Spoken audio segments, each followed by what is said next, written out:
Sunday everyone. So karon magluto tag comfort food nato. Ang atong lutoon karon is Adidas.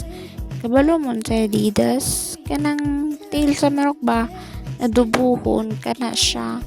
So now natog tanggal ang iyahang mga kuko. Hilisod na mo gaunta na mga hait-hait sa atong halingag-ngag sa atong mga lagus. So mo na siya gitagsa-tagsa ko na sila og tanggal. Naiusahe ba mga pangutan na tanganon tsada magkainig mga fingers na mga shaken no? Mas tsada pag siya kuko kaysa nako yut. So muna no ato na ibalin kaya itong pabukalan. But ka na ito asin para pampawala lang sa. One eternity later. So muna ni bukal na. So ato na ning ibalin sa plato. O nga na bito itong ipabukalan no kay kinahanglan man na kay para mawala bito yung lansa kay tiil good na syempre bisan no gihugasan na naagya po na dira yung lansa na pilit. So tanawa ganing tubig o lain kayo color diba. So muna ito na po ng hugasan. Kadaghan yun di siya hugasan, linuan na i-drain. Pag human, magutad na ta sa atong mga panakot. So first is Bombay, tapos ahos. Importante man na siya pampawalag lang sa gyapon o pampalami sa ato ang adobong Adidas. Kag mayo na nimo kay pastilan mahal kay Bombay, Ginoo ko tag 5 ang isa. Isunod na ang oil tapos ang mga gi-slice nga panakot.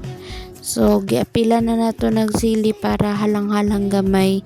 So isunod ang tiil nga gipabukalan aron maukay-ukay na siya aron mosunop ang lasa sa Bombay ug sa ahos. So muna ukay-ukay na nimo sunod ibutang na dayon nato ang tuyo. O gamay lang good kay aron dili ra pud kay parat.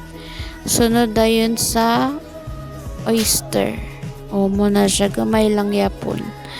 So aron mo lami kay ukayeng yapon aron masagol ug butnin gamayng tubig kay aron dili kaayo parat ug naisabaw-sabaw. Takluban lang and abrihan. So muna na siya nimbukal na siya pila ka minutes. So ketchup na po dayon kay part man na siya sa ingredients para tamis-tamis. Muna na siya and then takluban pag humagtaklob. 1,000 years later. Tcharan! Muna na siya itong adobong tiil or Adidas. O mga una na yun ta. Kalami na lang yun sa kaon na pay tiil pinatungtong yun sa lingkuranan. Nanghagad ko kay basig gutom pud mo ba? Gutom kayo. Glami sad kayo siya. Di lang paginambog pero lami gid kayo siya sa akong pagkaluto. Di ba?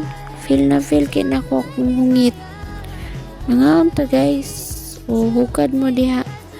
Hukad ra mo ginyo. Walang magpahukad pa mo. O banatig kaon. Don't mind the tiil og mga taong mga persons giglabay-labay uy. Mapay gwapa o nga naikuan sa ulo. Mora to guys, bye bye.